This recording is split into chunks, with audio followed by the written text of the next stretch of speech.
It is so boiling. It is so boiling. Can't even breathe. It's just so boiling. It is just so boiling. Ooh, I can't deal. What am I supposed to do with the boil? Is my skin tone coming back? No, but I forgot to blend the sunscreen. I did. I didn't forget. I was sad. So I just put sunscreen on and did not blend it. So I've got a white cast. How's it in the name of Jesus? It's crime gay. I hope you're good. I hope you're peachy. I hope you're Stella and in a neat little bunch. Let me put some caveats out there. There will be a speech lag because it's boiling. You can see I'm sweating, even though it's 1912 at night. I had put an ice pack on my face earlier, but it all melted down. So this is just the story of my life. I wish I had better recording conditions. So I have a speech lag. My captions are not always accurate. So look out for that. I'm not going to take them out because I need them. I like them. I prefer them. I'm so peachy with them, yeah. Amen. Today's the last day of my fast. I apologize if you think I'm indecorous for that. It's the 26th of November, 2023. I made it the last day because it's a Sunday. My fast was supposed to end on Wednesday or Thursday. It was some arbitrary date. No, Friday? Thursday, whatever. Look, the 23rd. It did not end then. I just wanted it to come into Saturday or Sunday, so it's Sunday. Anyway, yeah, let's just get talking about whatever we will talk about in this heat of the night. It's boiling in guys, and in a most unfortunate way. Y'all, I was born in the wrongest country on the planet. I can't stand this land. I can't stand this land. Oh, take your land, do that. 'Cause I can't stand this land, yeah. It makes me feel like it's really the last days, even if it wasn't. I cannot stand this land. Take your little South Africa and all of its heat. I'm boiling. Gotcha. And there's a speech lag now. Well, there's always been a speech lag in my life. That's just the story of my life. I can't stand this land, you guys. I don't like South Africa. If you're not feeling me for that, well, whoops. That's how I feel. At this point, when South Africans think, I just say whoops, yeah. Because I just don't care. I literally don't care. I don't know what's happening in these streets, yeah. I wanna go home. I wanna go home. I wanna go home. I just wanna go home, yeah. 'Cause I was born in the wrongest country in the world. I feel like it would have been better to have been born slightly up north, yeah. Anywhere else, just not here. Not here, not here. Sure, Africa would always been a thing for me. But nah, it's in South Africa. Ooh, no. I don't like this place. I don't know what's up with this place. I don't know what's the deal with this land. I don't want nothing to do with it. I don't want nothing to do with this country. I don't have a phone anymore. Do I? To record. I'm boiling. It's clear that this environment is boiling. 'Cause look at my phone while I'm boiling. Speech lag. 'Cause I don't have resources. Yeah. But it's okay. Yeah. because I'm 100% misplaced anyway. I was born in the wrong country. I was born in the wrong country. I was.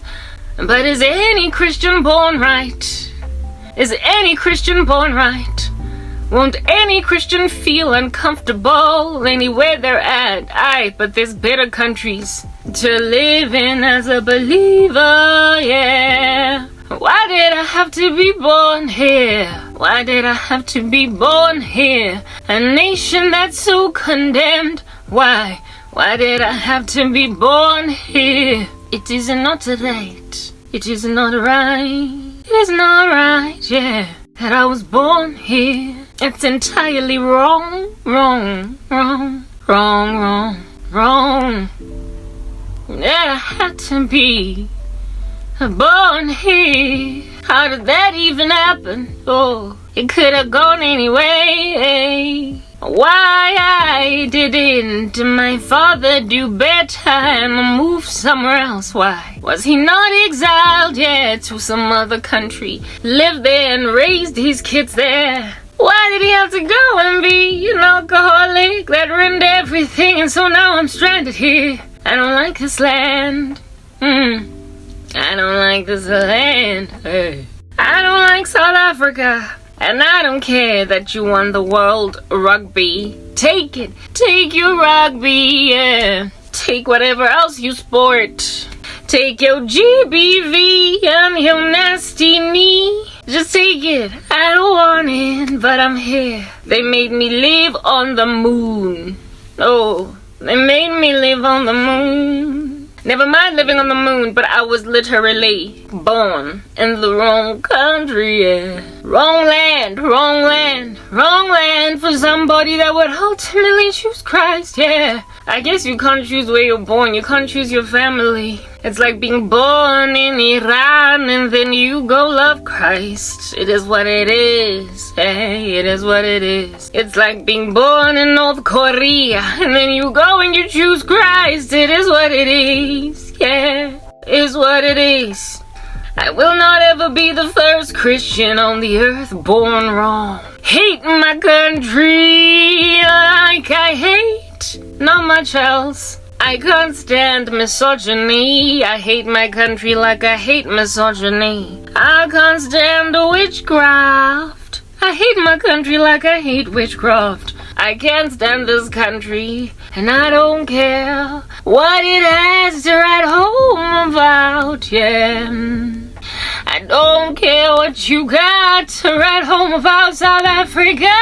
You don't matter to me. You don't matter to me. You don't matter to me. You don't matter, yeah. But I guess you don't care that you don't matter. That's the thing about being done with somebody that takes for granted that there's nothing you can do to flee. I was born in the wrong country. I was born in the wrong land, yeah. I met all the wrong people. I would have been better off living up north anywhere.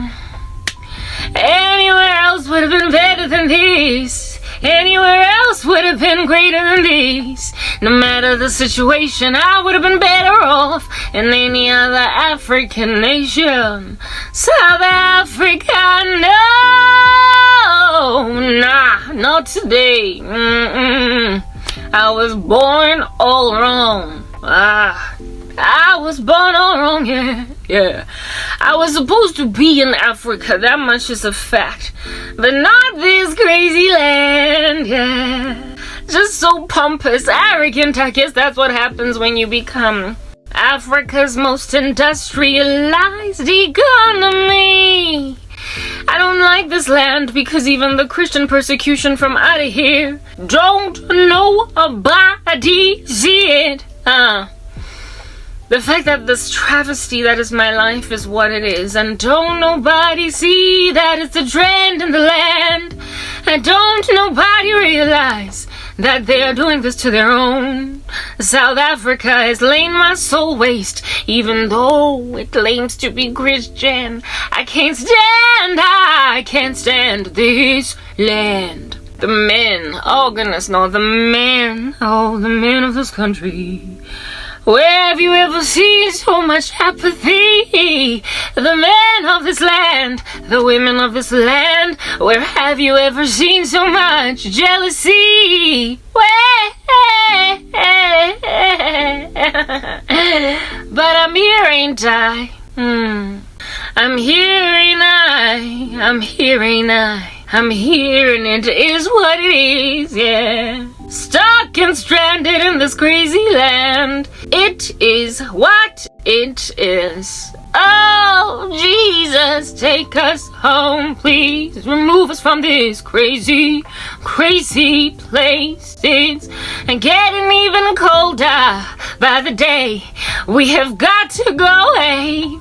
And nothing is working out in this land. Evil men from other countries want to come live here. They want to come live here because this is a crazy man's town. If you want to get away with murder, come to South Africa.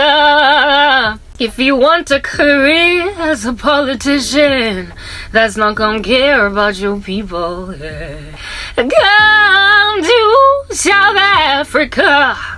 Come on, all of y'all, and come to this great, great country.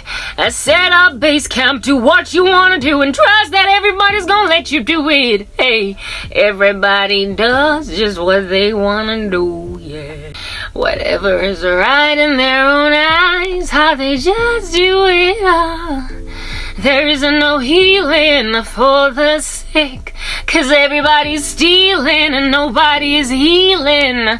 Everybody is stealing while nobody is healing. It's a crazy country. Take it. Take this land with your rugby cup. And take your country with everything you drip in it. Oh, take it. I don't wanna be here anymore. Oh, but I'm not choice. 'Cause I'm here, ain't I? Yeah. I don't got a choice. 'Cause I'm here, ain't I? Hey. I have no choice, because I am subjugated to the tyranny of living in a land where everybody does just exactly what they want to do. Go on then, South Africa, go on, girl, go on, go on. Leave the Lord behind like he did not just get your behind out of apartheid. Go on, girl, do you, with your mini skirt and your thong.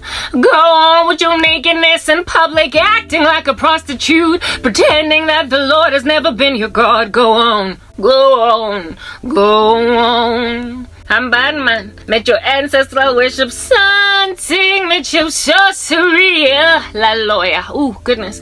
And those of you that don't bewitch, you are just so incredibly ignorant of what's going on. How do you not know, yeah? Christian country, whatever that even means, yeah. Christian country schmuntry, Christian schmunchin. This land is barren like Amos 8 and 11, and the day is coming when the Lord God Almighty is gonna pour out a famine on the land, not that of a thirst of water or of eating bread, but of hearing the words of the Lord. South Africa, you are in Amos 8 and 11 land, but you don't even see it. Why? Because you can't even see that you've incarcerated your saints, yeah. So it's a famine in the land, but you sitting around thinking it's plenteous. It's a famine in the land, yeah. But you be thinking that you eating a whole load of bread, but it's nothing but dust. South Africa, take your rugby with your president and your opposing parties that have no regard fight for the Most High, and they ally on the wrong stuff. Enemies when it's the right time and allied on all the evil things. How are you going to be allied as an entire country even though you're opposed to one another against Israel? I don't get it. I was born in the wrong country. I was born in a crack house for a nation. It has taken the drugs of Satan, but they don't even know that that's what they've done. You giving me a speech lag. I'm not even sure if I'm going to be able to save my music. What a country. I was born in the wrong land, but I'm here. What to do as a lady born in a crazy country? Let me cover me, 'cause I'm realizing that I'm not fully covered, yeah. South Africa, now why aren't you doing like me and covering your nakedness? Because it's shameful. Why are you sitting around in a corner acting respectable when you're not? Why are you hanging around in a corner acting like you the dude even though you've rot? Why? Why do you think you're the man? Why do you think you're the lady? Why do you think these things? How do you unite from a governmental level as a country against the place that made you Christian at all? I don't get it, Father. They keep forgetting their roots. They don't know their roots. They're like a child God that leaves home and starts disrespecting the parents that fed that kid to a point of being strong enough to run away from home, and now they're so disrespectful. Oh, I guess we gotta wait for that kid to come back all scrubby-dubby, dirty, disheveled, and a mess. In order for that little child to realize that the parents, apart from them, they would be nowhere, not even in a position to give a whole bunch of attitude. A whole bunch of attitude is this silly little brat called South Africa. What's going on in these crazy streets? I was born so wrong. How's that even my life? Ow! Somebody tell me, how did I become an Iranian in South Africa? How is any true believer like a believer in the Middle East? Please, I need to understand. I need to understand. Lost May 8. Except I'm not being lost 8, eh? I don't know what's going on with this crazy country. I don't want it anymore. I haven't wanted it for a minute, but now I really don't want it. Now I really don't want it now. I really don't want this country. I'm serious, God, this time I'm serious. But I've been serious all along. I've been saying I want to get out of here, but where to? I guess somewhere where it's a little bit better. Their policies are not crazy. The land is not obviously judged by a holy God. I don't want to be in the center of destruction. I don't want to be where a bomb is gonna land. I don't want to sit here. It's a ticking time bomb. It's only a matter of time before you have been laid waste. Hey, I don't want to live in a land that hates the land of God. I don't want to live in a country that cannot stand Israel. I will not do it. I'm begging the King. I'm begging the Lord. I'm begging Christ. Please send me anywhere, even though it's hard everywhere. But it's gotta be easier in a country that has not turned its entire behind on Israel. I don't want to be here. I don't want to be here. I don't want to be opening a window and seeing a Palestinian flag in my neighbor's window. I don't want to do it. I can take a divided land where some people are pro-Palestine. However, the government gotta be pro-Israel. If the government is anti-Israel, I'm sorry, there's no hope for the land. It's only a matter of time before Christians too are persecuted in that country. It's only a matter of time before anti-Semitism is not given justice in this land. Because if the government can hate Israel, then it's only a matter of time before the Jews and Christians have a hard time. I've been telling you, this country's judged. I can take a silly little guy waving a Palestinian flag on his own, but I cannot take when my president is waving a Palestinian flag for the country. That I can't do. No. South Africa, I'm done with you. I want to be done, but that's the thing. I'm stuck in your shorty little land, yeah.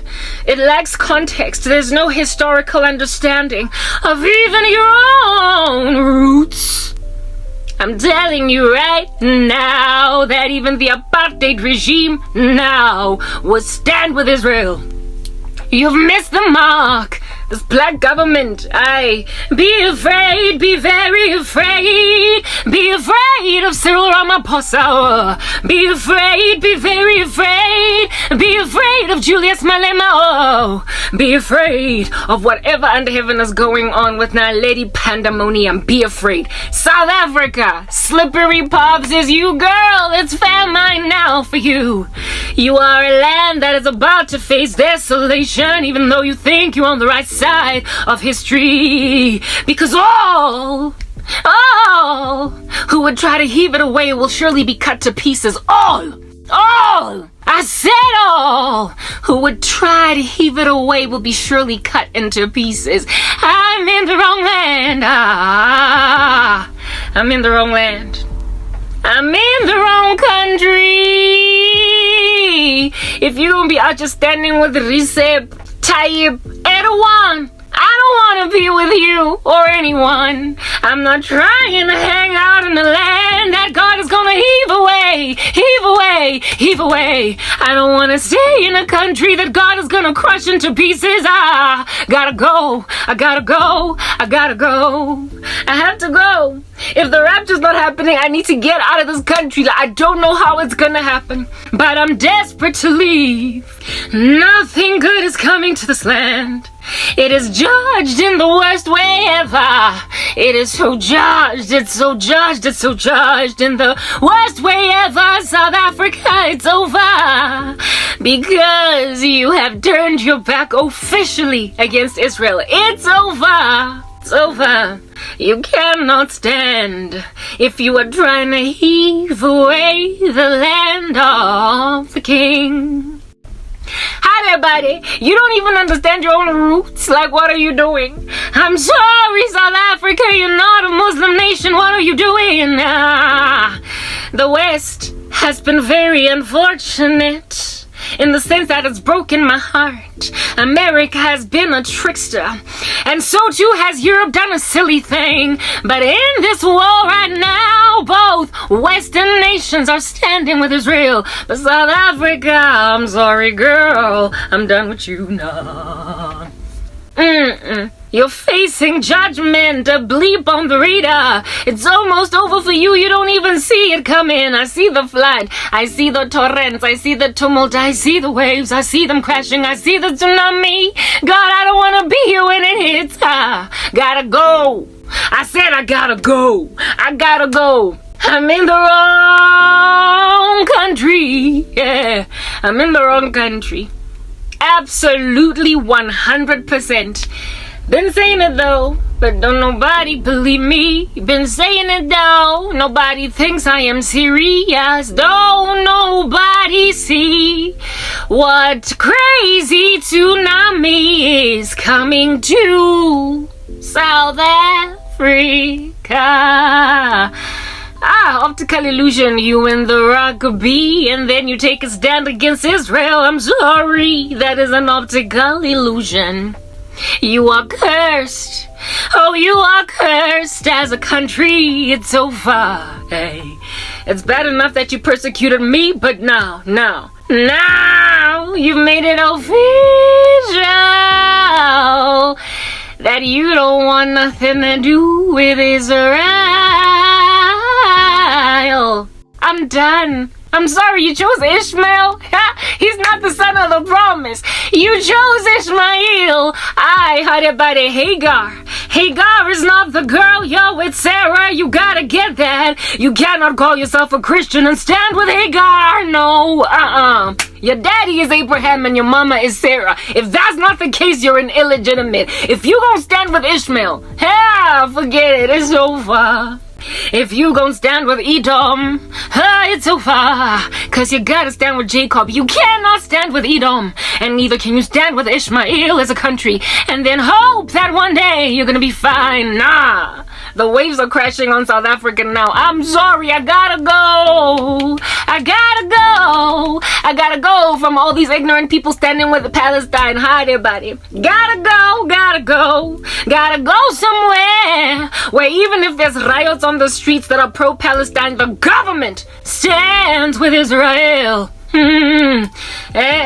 Kifilanga, I need to go somewhere else in Africa that's pro-Israel. Yeah, that's what's good. Or perhaps like in the West, like officially. I am prepared at this point to live in the West, even though I couldn't stand them because they broke my heart so bad. I am prepared at this point to even give the U.S. a chance because they have not stood against Israel. Not yet anyway, not so boldly. How on the heaven you gonna go and stand with Palestine when Lord God Almighty called Sarah to bear a child? The kid is Isaac, not Ishmael. So, as a country, if you gonna stand with Ishmael, I'm sorry, I'm done with you.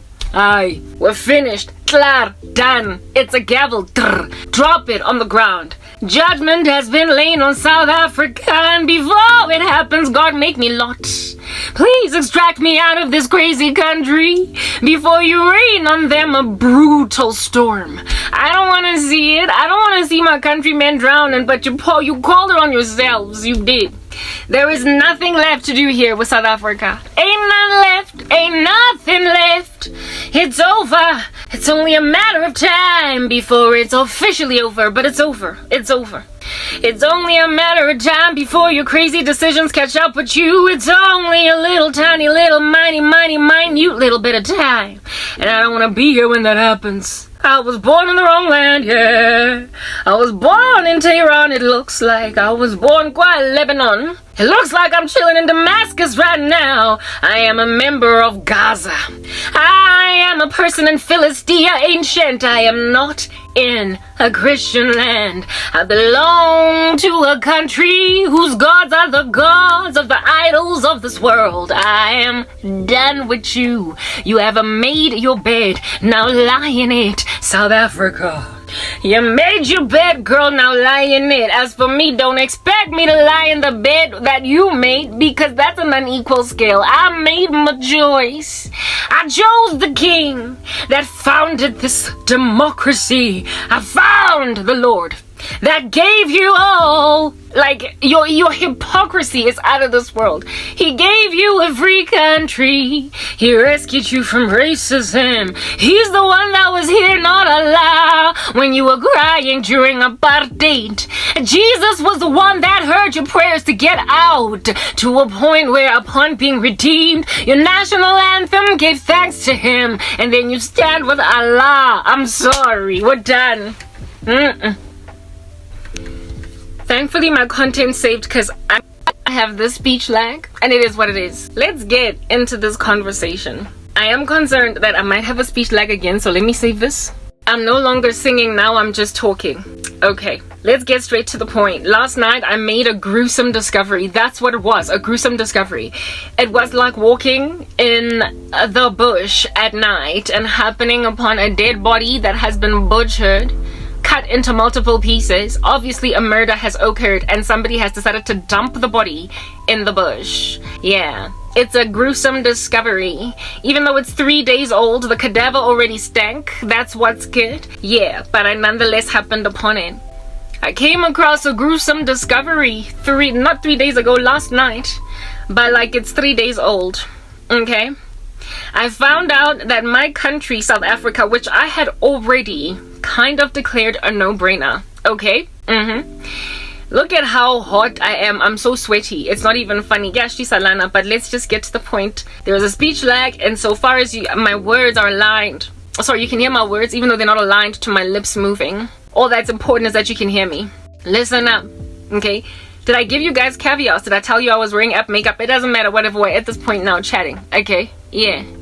I found out that South Africa, my silly country, I'm sorry, like, I don't want to be here. I don't want to be here. I feel like a black person in the days of apartheid that is desperately seeking like asylum, to be exiled in another country because it's currently standing against my type of people. It's only gonna ramp up. It's only gonna get worse. Like Hitler in Germany, his little rhetoric was already manufactured when the dude was in jail. Yes, Hitler has been in jail before. Okay, and he wrote some little book that did not even sell very well, and in this little book he was speaking of a rhetoric against the Jews, and nobody took him too seriously. He started a small little club of anti-Semitic like bozos, and initially it was not just anti-Semitism but anti-other kinds of people. I stand corrected as to what it is, who it is that they were. And that small little thing that started out in a corner looking like a little spark was unfortunately a spark in a very dry, like, wheat field, a very dry grass field. It eventually became a fire that sparked the genocide that was the Holocaust, that killed millions of Jews. So you need to be able to identify, spot a Hitler in jail, writing a nefarious book that is going to one day decimate a people group, commit mass genocide. This country, I would not be surprised if in the tribulation it is among one of the bloodiest nations when it comes to killing Christians and Jews. In the tribulation, I would not be surprised if South Africa is one of the bloodiest countries. I would not be surprised if it chops off more heads in all of Africa. Like, I wouldn't be surprised if it is so anti-Christian and anti-Semitic in the tribulation that there will be no asylum anywhere for anyone. The tribulation is going to be bad for everybody. Do you understand? Like, absolutely everybody's going to be having a hard time. But I do believe there are countries where it'll be easier to hide. It'll be easier to find a little bush and stay safe, pretty much riding out the whole 7-year mark, the whole 7-year haul, without dying, without passing away. Like, yeah, maybe not 7 years, because I do believe that there's more than one rapture. So midway mark, rapture, you will survive the 3.5 years. I believe South Africa is going to be among the most bloodiest countries in the tribulation. And the reason I believe this is because South Africa is allying with nations right now that are going to make sport out of the heads of Jews in the tribulation. Like the Queen and Alice in Wonderland off with their heads, that uses the heads of these people as balls for bowling or balls for golf. South Africans are going to be playing golf with the heads of Christians and Jews in the tribulation. I thoroughly believe that this country is going to be one of the bloodiest ones because of what it is already starting to do. I can't. If I was Yazi, last night all I could think about was I'm so grateful that I got saved, because I don't know how it happened in this country. I don't know how in the world I became so fervent and so serious with Jesus in a country like this. I don't know how I'm not fluffy. I don't know how I'm not lukewarm. I don't know how I'm not apostate. I don't know how I have not gathered for myself some teachers to teach me what my itching ears want to hear. I don't know how I did not take heed of seducing spirits and doctrines of demons and depart from the faith. I don't know how I actually ran with the gospel when I finally started to study it, because everybody else around me just does not take God seriously. Because if at all this country was what it is that it claims to be, allegedly, apparently, according to Statistics South Africa, Christianity in this land is the dominant religion. In the upwards of 70 to 80% of citizens of South Africa call themselves either Catholic or Christians, while the rest are Muslims, Hindus, Jehovah's Witnesses, Mormons, etc., other religions, or atheists, non-religions. Yeah, you get my point. I do not know how in a country that boasts that kind of lofty statistic as a Christian nation cannot boot out a government that is causing your country to be cursed. I don't know how South Africa is not booting out the ANC. Why it is that members of the EFF are not just disbanding from the EFF. basically all of these parties in the country that are separated and at war, at opposition to each other when the time is right, but when the time is also wrong or right, they are allied in one accord. Julius Malema and Cyril Ramaphosa, or the EFF and the ANC, are generally at the opposing parties. Do you understand? But they're freaking allied on this particular matter. And that for me is like, as in, I cannot. Like, this country boasts 70% to 80%, last time I checked as per Stats SA, of Christians, people who profess Christ. Now, of course, out of 70 to 80%, there are lukewarm people. What I'm questioning is, what is the true percentage of Christians in this land? I don't know. All I know is that it cannot be that many, because if there were that many, that would not fly. A nation that prays is a nation that gets hurt. A nation that is consecrated to God is a nation that does not just allow itself to be cursed. Leaders would not be running the show amok, rampant, in a land that hates God, that loves God, in a fashion that hates God. If South Africans were truly Christian, praying on the ground down here, we would not have evil leaders. Or even if they don't know God, even if they're immoral, they would nonetheless be influenced by the majority feeling or sentiment, because they are running a country, and so therefore change their minds in tandem with national with national best interest, if you know what I mean. I think, for instance, in the case of Pharaoh, of Joseph, he was a pagan king, but that was influenced by a godly man. So if a country is godly, or if a people on the ground are godly, God will always give them favor in the sight of God and man. He will make their enemies to live at peace with them. So in the case of Daniel in Babylon, he was given favor in the eyes of Nebuchadnezzar. He was given favor in the eyes of Darius. Shadrach, Meshach, and Abednego were given favor in the eyes of Nebuchadnezzar. Do you understand? So if at all a people are truly godly, kings can be influenced by them. Pharaoh, God gave Joseph favor in the eyes of Pharaoh. So if people are truly godly, even if your king is a pagan, even if your king is an unbeliever, a member of the Illuminati, for crying out loud, which many of our presidents tend to be, members of secret societies, they're Freemasons, etc. Even if they're Freemasons, just like Pharaoh, who in and of himself was always consulting with magicians and spiritual people, sorcerers and magicians, they can nonetheless be influenced by Christians to therefore make a decision that's going to make Christians live in peace in that land. 1 minute. The Bible says, if a man's ways are pleasing to the Lord, he will make even his enemies to live at peace with him. Okay? Right. So if God has got like a whole bunch of pleasing men on the ground, on the earth, otherwise known as a Christian country, he will make even their nation, which is at enmity with God, to live at peace with them. That's why Joseph was given some kind of peace in Egypt. Remember how it is that Potiphar gave him favor in Potiphar's household until Potiphar's wife pulled a stunt on the guy. Let me save this. I'm always going to be struggling with speech. Anyway, Potiphar's wife gave him grief, but not first before Joseph gained a whole bunch of favor from Potiphar. So the man's ways was pleasing to the Lord, and so God made his ways, he made his enemies live at peace with him. In prison, Joseph was given favor above all the prisoners and ended up being a little bit of a head prisoner or whatever it is that was going on over there, because his ways were pleasing to the Lord, and so he made all of his enemies or all of his environment ensconce him with favor. And then we of course know what happened with Joseph ultimately in Egypt, where he became the prime minister of Egypt. An entire country that was an enmity with the Hebrews lived at peace with Joseph. The exiled Jews in Babylon had favor with God and man in Babylon above even the Babylonians. That's why they try to sabotage Daniel. Look at Esther, who was a Hebrew chick but that nonetheless passed for an Arab, and so she ended up marrying a Persian king, Iranian king, essentially. And what did Xerxes do? He awarded favor to the people of Esther because their ways were pleasing to God. If a man's ways are pleasing to the Lord, he will make his enemies to live at peace with him. Xerxes awarded favor not so much to Haman, but to Mordecai / the Hebrews. Do you understand what I'm saying? So even if you as Christians are not in the majority, we never can be in the majority, because the scriptures make it clear that we're going to be quite the violent minority on earth, because the road is narrow that leads to life and few people find it. He also says of the Hebrews when he called Abraham that I called you not from a people that were plenteous, but you're the smallest of all nations, that his power might be shown, my power might be shown, my strength might be shown. So if at all God is going to choose, such as 1 minute, if at all the Lord is going to choose a people for his own possession, he then of course intends on that day to make sure that supernaturally the world around them makes it possible for them to thrive as a people. So the Lord creates peace somewhat amidst for his people, that they might be able to live safely. So when you are standing with God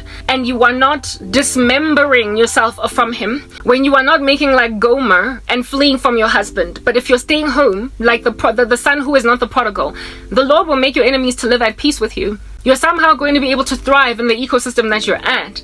Yeah. So if a country calls itself Christian, largely, the enemies of Christians in South Africa should be made to live at peace with them. Meaning our government, even if our president is a pagan that is a Freemason, that is irrelevant, because that president would be like Nebuchadnezzar to Daniel, he would be like Darius to Daniel. He would be like Pharaoh to Abraham at some point, Pharaoh to Joseph at some point. Do you understand? He would be like Xerxes to, who's this guy? To Mordecai. Do you understand? That's what it is that God will do with a pagan king when he is head over Christians/Jews. Or Jews. Let me know, we're not the same thing. Replacement theology is not a thing, but I'm trying to help you explain what happens when somebody is favored by God. So a nation that calls itself Christian ought therefore have a great deal of favor from God on it, meaning that its leaders ought be living at peace with them. And there was a time when South African leadership, even though it was lost like no man's business, was living at peace with Christians. And that is increasingly getting segregated from reality. That is increasingly becoming a non-truth. Do you understand? And if at all that happens, like, we should not be subjugated to the tyranny of ancestral worship, ancestors and what they're doing, or even any other religion.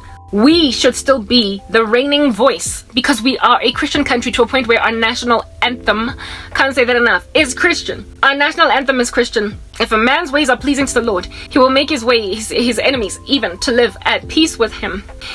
It is written of Abraham, right? When God was busy calling him, that he's going to make his descendants like the sea, the sand, the sand at the sea or whatever. If at all it could be counted, if at all it could be numbered, then so too would he be able to number his descendants.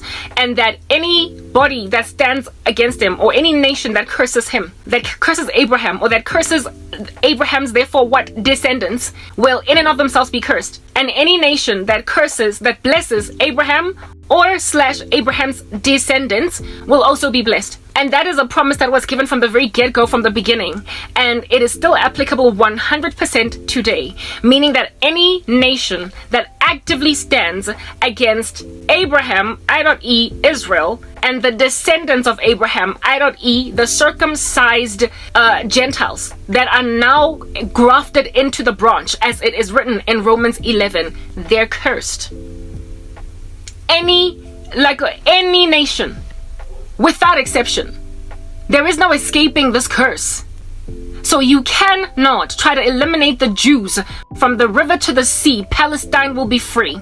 You cannot at any turn, turn your head, no matter how much times have changed, against Israel in favor of freaking Philistia, for crying out loud, and not anticipate that your country is going to be chopped off. Let's think about the enemies of God from on old, of Israel, which are therefore the enemies of God. It's the Philistines. It is the Jebusites, the Amorites, the Amalekites, the Cushites, the Moabites, the Ites. Do you understand? These Philistines. Let's think about the Philistines for a minute, because what Gaza is and what the Palestinians are is basically ancient Philistia. Okay? It's ancient Philistia. If at all we're going to be historically accurate, it's ancient Philistia, and those people are Philistines. They're Philistines. Do you know who is the most famous Philistine in the Bible? Let's have a conversation. Come on. Somebody give me a show of hands over there. Being clever. How about you do that? Let's get some smarty pants that went to Sunday school out. Yeah, the most famous Philistine in the Bible is Goliath. Yeah, the guy that David slew, that oak. That's who the Philistines are, you guys. So you can understand, Gresham, what South Africa is standing with. South Africa is standing with the descendants of Goliath. That's who South Africa is standing with. Let's think about who else were Philistines. What else the Philistines did. There's quite a lot that the Philistines did. But one of the most memorable stories in the Bible is that of Samson and Delilah. Yeah. Samson was quite the enemy, being of God, right? Of the Philistines. And they hated him because he was super strong. They couldn't deal with him until they basically recruited a prostitute on him. They brought Delilah in and caused Delilah to basically water down this Hebrew man, this godly, well, he was supposed to be godlier than that, man. And they subdued him through infiltration by a Philistinian woman.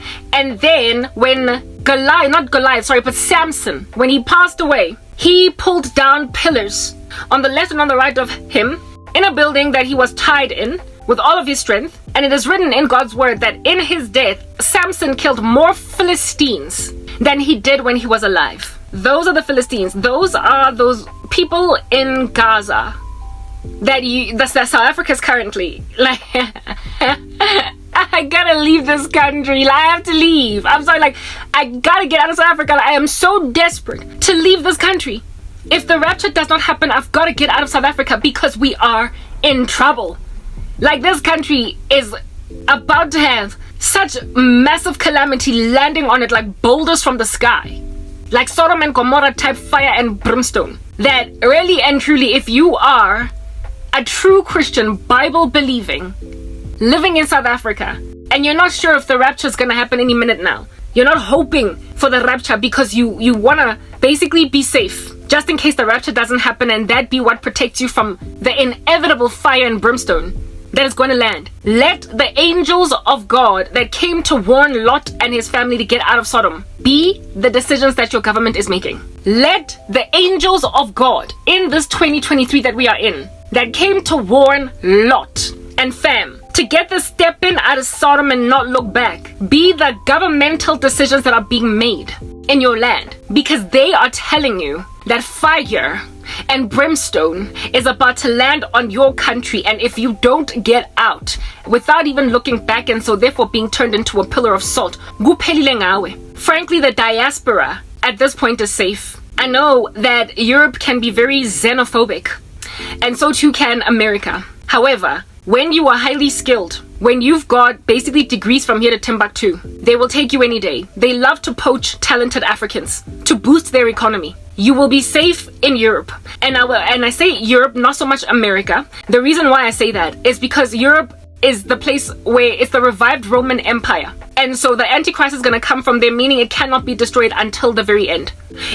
Europe cannot be destroyed until the tribulation. America is, I believe, on its way out, because it's nowhere to be found in Bible prophecy. But Europe will stand all the way up until the tribulation ends, because it has to house the man of lawlessness. It has to house the man of lawlessness. And so for those, ultimately the man of lawlessness will go and sit himself in Israel, in the holy place, as the abomination that causes desolation, but he will rise up from the revived Roman Empire. Europe has got a very strong role to play in the end of days, meaning that in order to prepare yourself against inevitable devastation coming to your country, you need to look at countries in the Bible that will stand at least until the tribulation is over. Countries that will definitely stand all the way up until the tribulation is over. And from what the Bible displays, Europe, largely, most of the countries in Europe will remain largely untouched before the rapture. They will be largely untouched before the rapture. And China, believe it or not, it will also remain largely untouched before the rapture.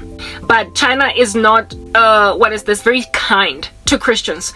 So as a Christian, you're not necessarily going to have a very good time living in China, but you are also not going to be subjugated to the tyranny of your country just being bombed out of nowhere. You're not going to be subjugated to your country being wiped off the map, anticipating that it's going to be just gone altogether. Countries that are safest right now, all of them are literally in Europe. All of them. And in Africa, there are lots of also African countries, but in Africa you have to be very, very careful, because there is a whole, Muslim drive in Africa, where they are trying very strongly, very richly, and to a certain extent quite successfully to convert Africa to Islam. But there are still some very strong Christian countries in Africa that you can flee to as a South African, because as I can't even tell you what they are. So far, I have not looked into them myself in Africa, but I do know that South Africa, it's not safe for anybody here. This country is facing judgment in the worst way. Like, it is so clear, and to me, it gives me goosebumps.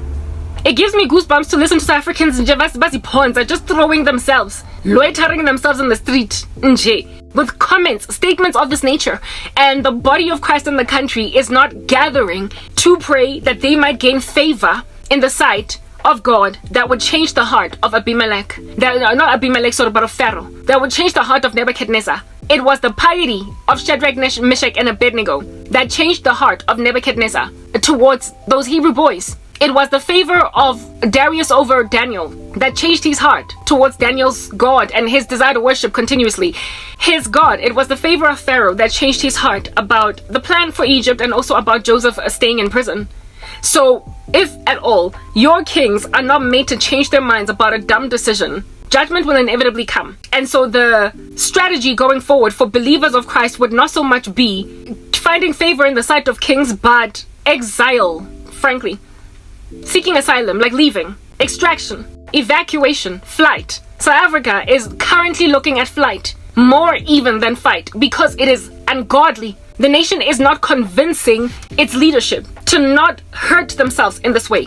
For years, in this hole that I've been living in South Africa, I have been listening to the blasphemous remarks of Naledi Pandor, Cyril Ramaphosa, and anybody else at all that can make a statement about Israel and about the state of the current nation, like South Africa in its current state, and they have all just hurled blasphemies against God. Blasphemies. Do you understand? They have been a most blasphemous caucus of politicians.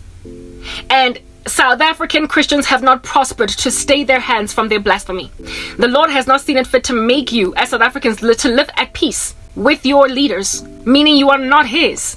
And when there is only 1 or 2 or 3 or 5 Christians that God regards with favor in a land that is otherwise desolate with sin, He will just extract those 20 people and then bomb all of y'all. He will destroy all of y'all. That's why South Africa, the churches of South Africa, they are like a little circus, a children's game. Black Mampadile, Batia Matini Kom Kom Banana, Eggy, Scotch, whatever. It's games. Because there is no way that you are truly of God, South Africa. It's absolutely impossible that you are truly of God. And yet, God is not on your behalf flipping the hearts of your leaders. Why is God not even uprooting ANC? The ANC should have been uprooted by now, if at all this nation was truly godly. Because it has been given enough time to repent and has not. The ANC has been given a chance to see that they messed up and they have not repented. They have not done a better thing. They have not come out from their slumber. And so they need to be uprooted. And the fact that you keep on going back to vote for them over and over and over and over again evidences that as a nation, you are lost. You are not able to turn the hearts of the land away from ANC vote. Do you understand what I'm saying? You're not able to prosper to turn the hearts of black South Africans away from their default setting to vote for ANC every new election, because it's all they can vote for. You've given them a wicked, nefarious alternative in the form of Julius Malema, who is a communist or socialist, the socialism of which is entirely unbiblical. He might as well be a member of Black Lives Matter. The guy doesn't even like white people. He keeps on saying, kill the boy, kill the farmer. That's the other alternative for blacks to vote for. And insofar as you guys keep on voting based on your race, based on your black skin, you are not led by God. You can't possibly be led by God. If the only thing inspiring your vote for a government is the skin color of the leader, that the likely president, if that's all that's causing you to vote, you are not a land that is any minute now about to be freed from your, what's the word that I'm looking for? Your futility.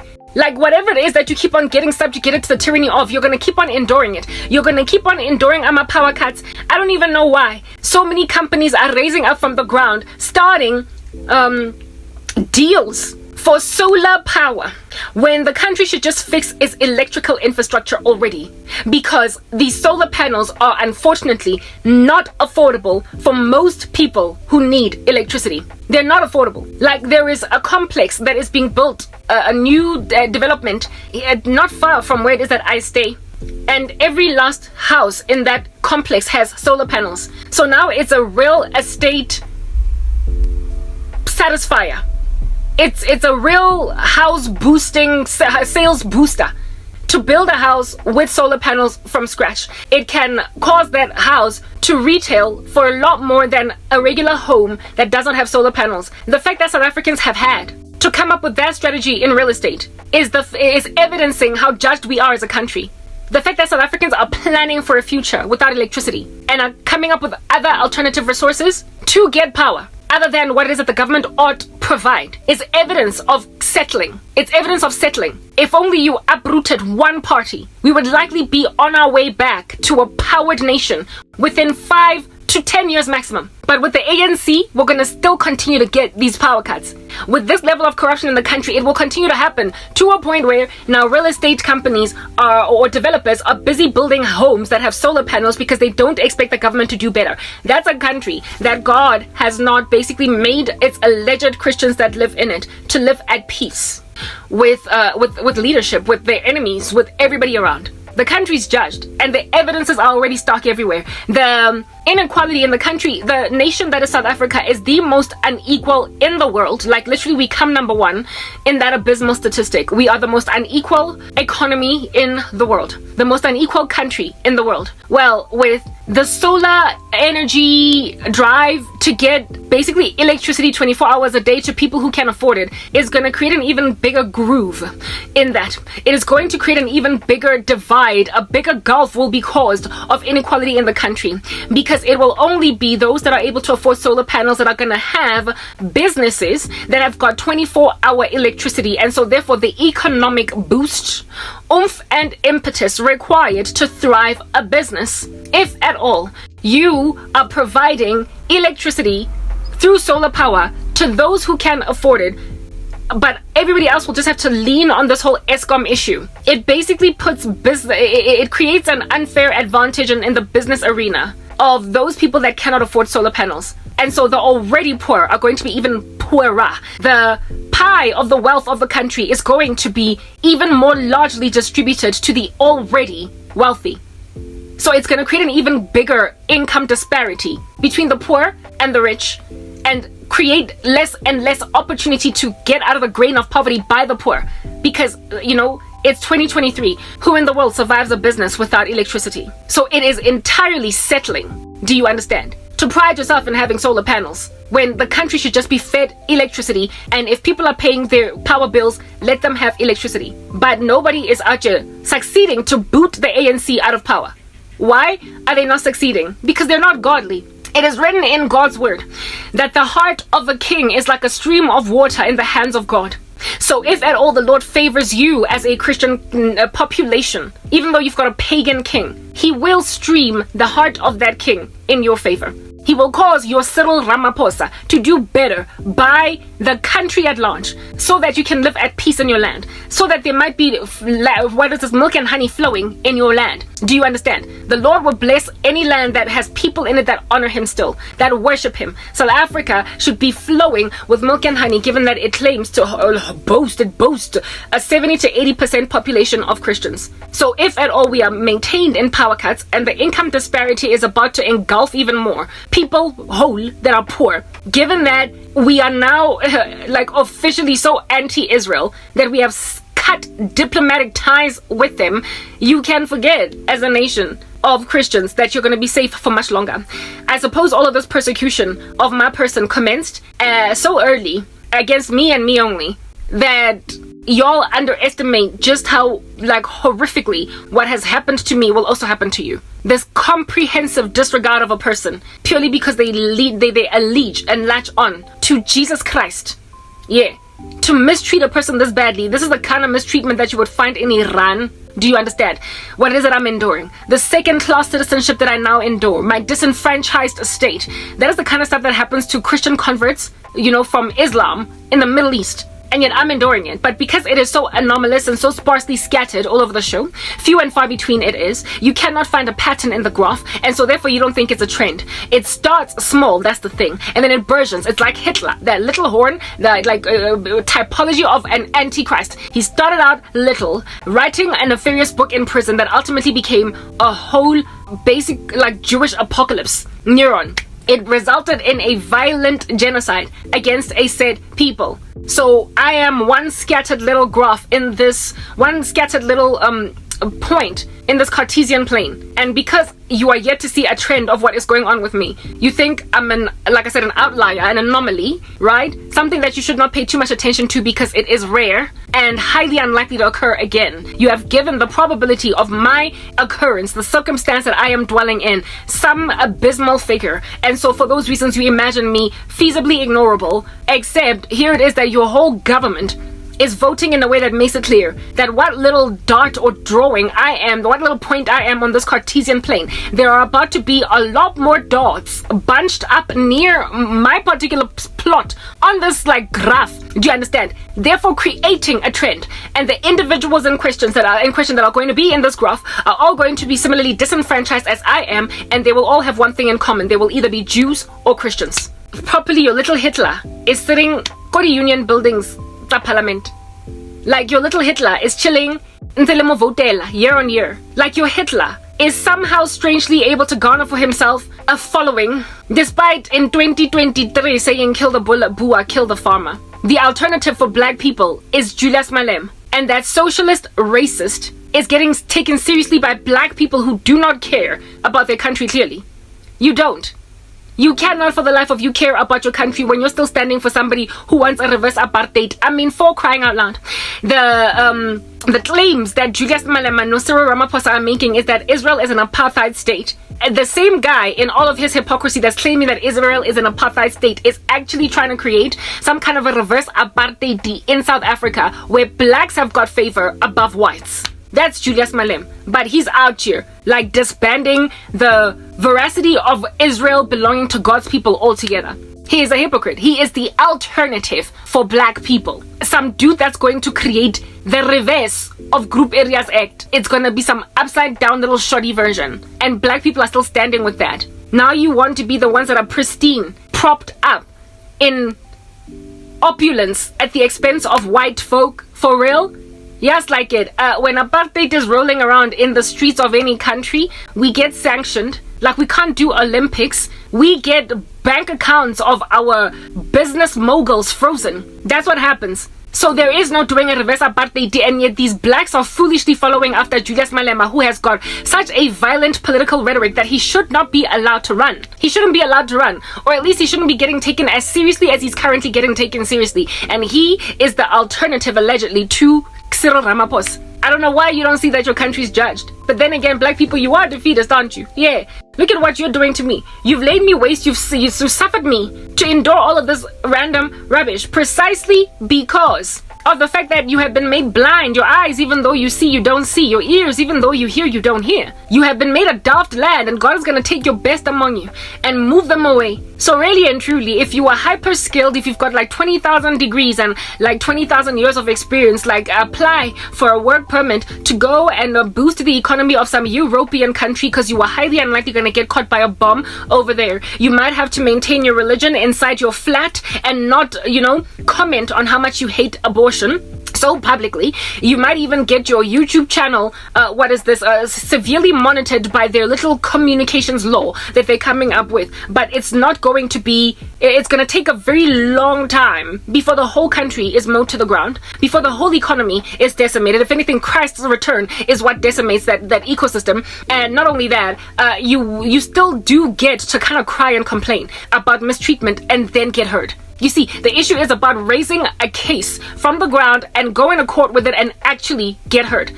Actually have a case. And if at all your case is unjust, actually have some people in America reporting on how unjust the case is. In South Africa, things get slipped under the carpet. People are made to disappear. People are made to just entirely be eradicated from the face of the earth. And there is no commentary in the US about this incendiary activity in South Africa. There is no commentary in Europe. What's important about injustice is having somebody highlight that it is unjust. That's what's important. In South Africa, injustice just gets swept under the carpet, and so the unjustly treated merely disappear. They literally just poof into the sky like vapor, just disappear. There is nobody complaining. In Europe, when Christians get incarcerated for being street preachers, America's out here talking about it, and it is spoken about on Fox News, and everybody's out here rioting. They are busy trending it on Twitter as an abomination. When a Christian gets their human rights violated and they lose a case in court, America's taking that up and they're talking about it. And the same thing is true in the US. When a case is basically cast in stone, where a judgment is passed, a sentence is passed that is ridiculous or something, somebody out here commenting about it. What's important in these last days, there will be a lot of injustice. Bitter will be called sweet, and sweet will be called bitter. What's important, however, is having anyone at all talk about the irresponsible activity of calling bitter sweet. That's what's important. Having somebody notice that something's wrong. When you're sitting in a country where you're just going to get swept under the rug even though you're completely innocent, you're not safe. And Christians, you are about to be violently persecuted by this country, and no one will care, because it will continue to be proliferated as Christians. South Africans, it will continue to be proliferated as a nation, that we are not a persecuting country. I don't know why, just like Nigeria, China, North Korea, South Africa is not up there as one of the most persecuting countries of Christians in the world. But that's the thing, you can never ever make that list unless somebody's actually talking about the cases on the ground of Christian persecution. I am a case on the ground, and look at how badly shadow banned I am. South Africa made a decision to basically boot me off TikTok, so I cannot speak. The country's indiscretions against believers in Christ, likely also Jews, are mum. They're hush-hush, under carpets. They have been swept under the rug. Meaning that if at all you are a Christian in the country and you still have some kind of a semblance of a normal life, and you can indeed move to a place where your voice will be heard, even if you are unjustly treated, you will nonetheless, when you're screaming, get heard, move there. There is no place where it is safe for Christians, but there are places where it's better, because at least you are gonna have concert with people who agree that you're right there. In South Africa, uzozebwa, do you understand? You will get ignored until you pass away. That's what I am facing. That is the travesty that I am facing right now. That's the devastation that I am facing. I am facing comprehensive disregard of my person until I die. And I'm fighting for that life. And if I died, unfortunately, ain't nobody ever gonna hear about it. That's why I came out South Africa, because my voice will finally be heard if I leave the country. I will finally be given some kind of an ear. Even if I don't get justice, I will nonetheless have somebody say, this is unjust. But in South Africa, tulile nje fela, crickets. Let's move to the next part.